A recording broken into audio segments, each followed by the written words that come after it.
할렐루야. 하나님의 은혜와 평강이 우리 새벽을 깨워 예배하시는 성도님들의 심령과 가정에 충만하기를 소망합니다. 어느덧 올해 마지막 또 새벽 예배의 자리가 되었습니다. 새벽에 도우시는 하나님의 은혜를 사모하셔서 새벽을 깨워 예배하시는 우리 모든 예배자들을 예수님의 이름으로 축복합니다. 우리 모두가 하나님의 은혜를 기억하면서 평생에 하나님 앞에 예배자요 기도자로 늘 쓰임받기를 간절히 축복합니다. 우리 1절의 말씀을 우리 같이 한번 보겠습니다. 1절의 말씀 우리 같이 한번 보겠습니다. 예수 그리스도의 종이요 야고보의 형제인 유다는 부르심을 입은 자 곧 하나님 아버지 안에서 사랑을 얻고 예수 그리스도를 위하여 지키심을 입은 자들에게 편지하노라. 아멘. 유다서를 기록한 자가 누구인가? 야고보의 형제인 유다라고 말합니다. 야고보를 기록한 야고보, 또 유다서를 기록한 유다는 예수님의 육신의 형제입니다. 근데 스스로 이 유다가 고백하기를 자신은 예수님의 혈육이라 말하지 않고 나는 예수 그리스도의 종이라고 고백하고 있습니다. 종은 헬라어로 둘로스, 노예를 가리키는 단어입니다. 노예는 자기 생명에 대한 결정권이 없는 자이죠. 신분의 자유도 없는 자입니다. 노예의 하는 일은 무엇입니까? 철저히 주인을 따라 섬기는 것이고 주인의 뜻에 전적으로 복종하는 자입니다. 즉 유다는 예수님의 종으로서 모든 결정권을 예수님께 다 맡긴 자이고 주님의 명령 앞에 절대로 순종하고 절대로 충성하는 자라는 그 고백이 이 한 절에 담겨 있다는 것이죠. 그러면 유다가 처음부터 이러한 고백 가운데 예수님을 따라 살아갔던 자이냐? 그렇지는 않습니다. 요한복음 7장 5절의 말씀을 보면 그 형제들이라도 예수를 믿지 아니했다라고 기록하고 있습니다. 예수님과 함께 한 가정에서 자라난 유다는 예수님을 그리스도로 인정하지 못했다라는 것이죠. 유다가 육신의 눈으로 볼 때 예수는 자신의 혈육일 뿐인 겁니다. 그런데 죽음에서 부활하심으로 하나님의 구원 계획을 이루신 예수님을 그 눈이 열려져서 보게 되었을 때는 어떻습니까? 혈육으로 예수 그리스도를 보는 것이 아니라 구원할 주, 구약에 예언된 그리스도 메시아로 온전히 고백하게 되었다라는 것이죠. 그러니 나는 예수 그리스도의 종이라 고백하며 주의 복음을 전하는 자로 쓰임받게 되는 것을 우리가 볼 수 있습니다. 사랑하는 성도 여러분, 우리는 주님 앞에서 우리의 영적인 신분을 분명히 해야 합니다. 물론 성도에게는 하나님의 자녀라는 신분이 분명히 있습니다. 그러나 성도들에게 요구되는 자세는 무엇입니까? 주님 앞에서 착하고 충성된 종의 모습이 있어야 한다는 것이죠. 이처럼 유다는 혈연 관계나 인간 관계를 떠나서 예수님이 자신의 주인 되시는 것과 자신이 주님의 종이라는 사실을 분명히 하고 있다는 것입니다. 4절 하반절의 말씀을 보더라도 유다는 고백하기를 홀로 하나이신 주제 곧 예수 그리스도라 말하고 있습니다. 주님이 누구십니까? 나의 구원주가 되시고 통치자가 되신다라는 온전한 고백인 것이죠. 이처럼 신앙의 고백, 믿음의 고백은 너무나 중요합니다. 우리의 신앙의 고백, 믿음의 고백을 통해 우리는 구원함을 받기 때문입니다. 영접하는 자, 곧 그 이름을 믿는 자들에게는 하나님의 자녀가 되는 권세를 주셨습니다. 옆에 있는 사람이 신앙생활을 열심히 한다고 해서 우리가 구원받는 것입니까? 아니죠. 구원받는 것은 내 아내가 신앙생활을 열심히 한다고 해서 내 남편이 절로 구원받는 것입니까? 그렇지 않죠. 구원받는 것은, 내가 생명을 얻는 것은 내 신앙 고백이어야 한다는 것이죠.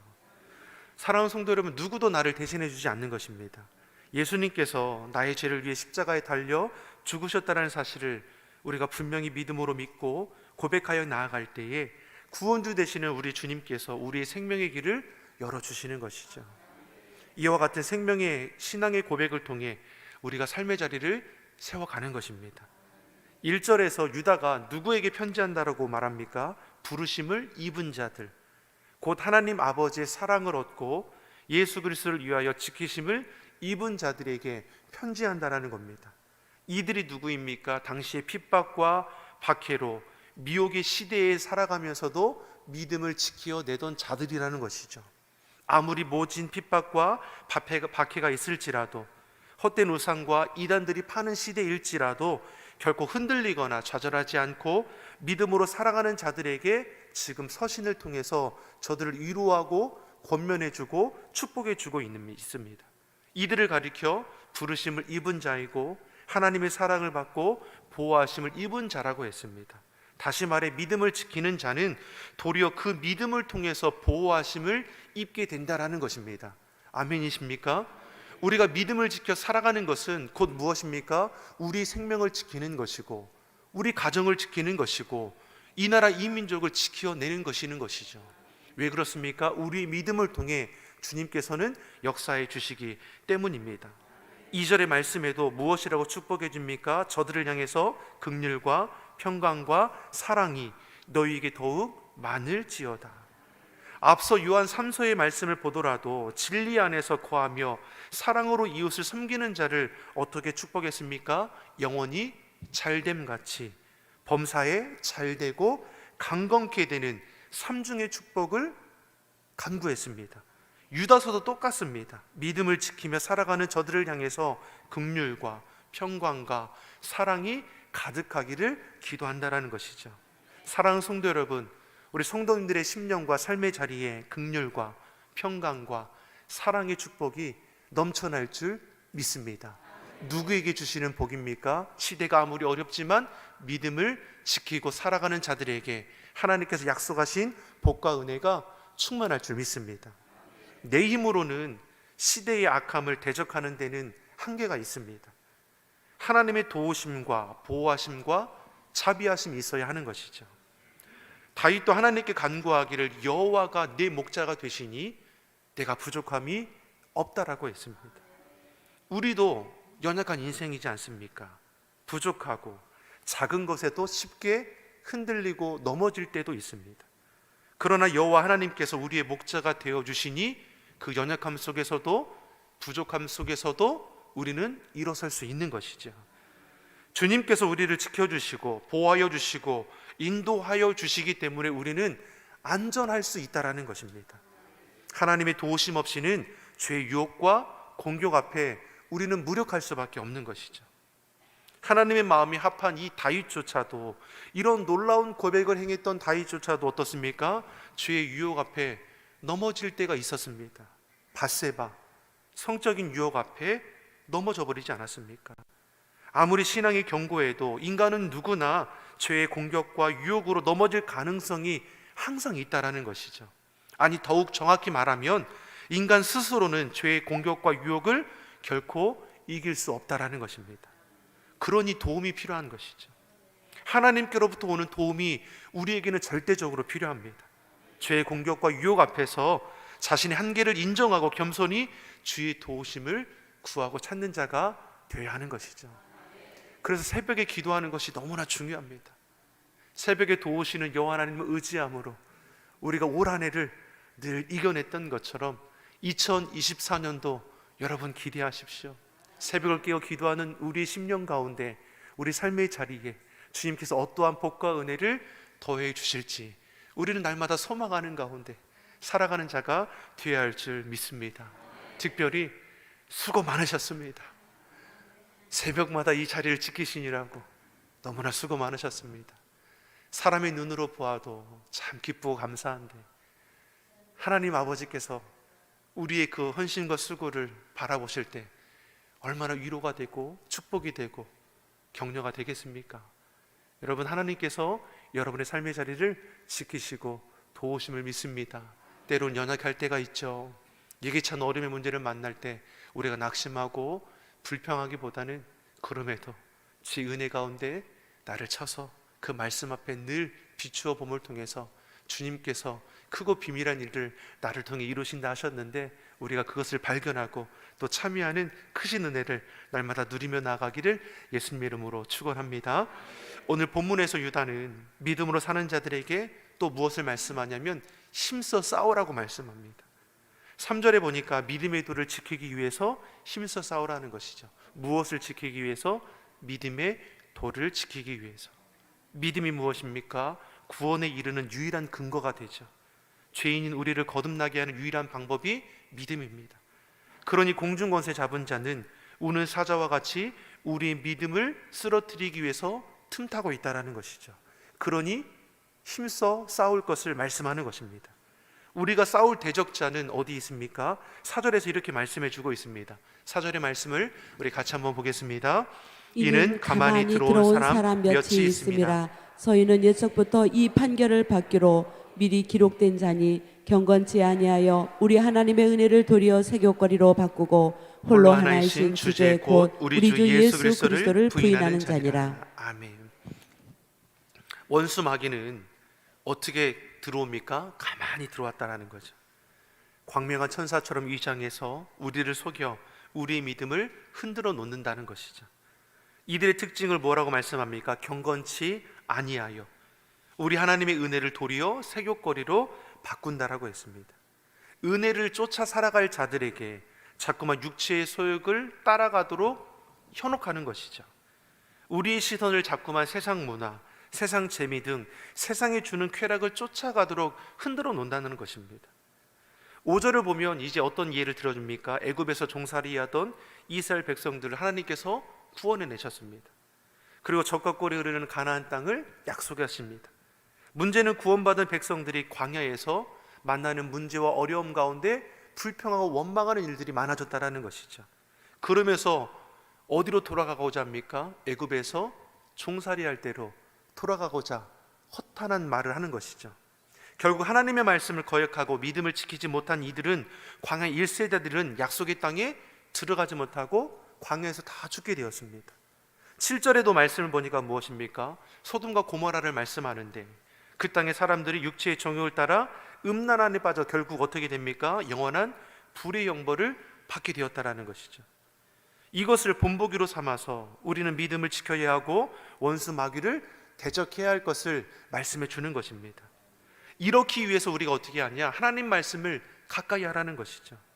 시편 1편의 말씀을 보더라도 복 있는 사람은 어떠한 사람이라 말씀합니까? 악인의 길을 쫓지 않고 죄인의 길에 서지 않고 오만한 자의 자리에 앉지 않는 자라고 했죠. 복 있는 사람은 오직 여호와의 말씀을 주야로 묵상하는 자라 했습니다. 말씀을 읽고 듣고 묵상하고 암송하며 그 말씀으로 우리의 삶을 채워가면 우리는 그 무엇으로도 흔들리고 넘어지지 않는다라는 것이죠. 말씀으로 충만할 때 시냇가에 심은 나무와 같아서 시절을 따라 아름다운 열매를 맺게 되는 것이고 그 잎사귀는 마르지 아니함 같이 그 하는 일마다 형통케 된다 말씀하는 것이죠. 그래서 말씀을 가까이 하고 그 말씀으로 우리를 세워가야 하는 것입니다. 반대로 말씀이 채워지지 않으면 어떻게 됩니까? 죄의 열매, 육체의 열매만 맺어지게 된다는 것이죠. 예수님을 거절하고 헛된 우상을 쫓아 행하는 이단들의 결과가 무엇입니까? 죄의 싹은 사망일 뿐인 것이죠. 4절 말씀에 저희는 옛적부터 이 판결받기로 미로 기록되어 있다라는 것입니다. 저들의 끝은 심판밖에 없다라는 것이죠. 그러니 우리로 무엇을 말씀합니까? 구별된 자가 되어야 할 것을 말씀하는 것이죠. 진리 위에 굳게 서서 서로 사랑함으로 주의 몸된 교회 주어진 삶의 자리를 세워갈 것을 말씀하는 것입니다. 그러니 좀 지나가서 19절의 말씀을 보니까 뭐라고 우리에게 말씀해 주는 겁니까? 19절의 말씀을 같이 보겠습니다. 이 사람들은 당을 짓는 자며 육에 속한 자며 성령은 없는 자니라. 아멘. 사단마귀 또 이단들 헛된 자들은 무엇입니까? 분열을 일으키는 자들이죠. 당을 지어서 혼란스럽게 한다는 겁니다. 성령을 받지 않은 자들이고 그러니 죄된 본성에 따라 살아가는 자들인 것이죠. 교회에 당을 지어 분열케 하는 일은 사단이 좋아하는 일입니다. 분열과 분쟁은 결코 정당화될 수 있는 것이 아니죠. 이는 교회와 성도를 넘어지게 하는 사단의 괴계임을 알고 분열케 하는 것, 분쟁케 하는 일들이 우리 안에는 없어야 한다는 것입니다. 우리는 편을 나누는 것을 참 좋아합니다. 누구 편이냐는 것이죠. 참 저도 이 말씀을 이렇게 기록하면서 아이고 나도 이러면 안 되는데 생각했던 것 중에 한 가지가 저희 자녀에게 제가 이렇게 물어볼 때가 있습니다. 너 누구 편이야? 너 엄마 편이야? 아빠 편이야? 그럼 아이가 뭐 고민하죠. 엄마 편이라고 하면 아빠한테 미안하고, 아빠 편이라고 하자니 엄마한테 미안하고, 이런 질문 자체가 사실은 잘못된 거죠. 가족 안에서 무슨 편을 나누는 게 어디 있습니까? 한 가족인 것이죠. 교회 안에서도 마찬가지죠. 한 지체가 무슨 편을 나누는 게 어디 있겠습니까? 저에게도 그게 뭐가 중요하겠습니까? 우리 모두는 누구 편입니까? 하나님 편이죠. 우리가 정답을 알잖아요. 정답을 알아도 참 삶으로 살아내는 것은 어렵더라고요. 그래서 우리에게 믿음이 중요한 것이고 헌신됨이 중요한 것이죠. 저에게도 막 물어본 분들이 많아요. 누구 편이시냐고. 하나님 편이죠. 누구 편이에요? 어디 파냐고, 어디 당이냐고, 하나님 당이라고, 하나님 편이라고. 그런 거 물어보지 마십시오. 주님 안에서 거듭난 우리는 분명히 달라야 하는 것이죠. 우리는 하나님의 택한 백성, 하나님의 자녀입니다. 20절 21절의 말씀을 보니까 이렇게 말씀합니다. 사랑하는 자들아, 너희는 너희의 지극히 거룩한 믿음 위에 자기를 건축하며 성령으로 기도하며 하나님의 사랑 안에서 자기를 지키며 영생에 이르도록 우리 주 예수 그리스도의 긍휼을 기다리라. 우리의 삶은 어떠한 삶입니까? 거룩한 믿음 위에 굳게 세워지는 삶이죠. 그 어떤 것으로도 흔들리지 않는 삶. 우리의 말과 마음의 생각이 날마다 하나님께 기쁨이 되고 우리의 수고 헌신을 통해서 하나님을 영화롭게 하는, 오직 예수님, 오직 믿음으로 주의 선하신 뜻을 이루어가는 하나님의 자녀된 삶을 살아가는 우리 모두가 되기를 좋으신 예수님 이름으로 축원합니다. 기도하겠습니다.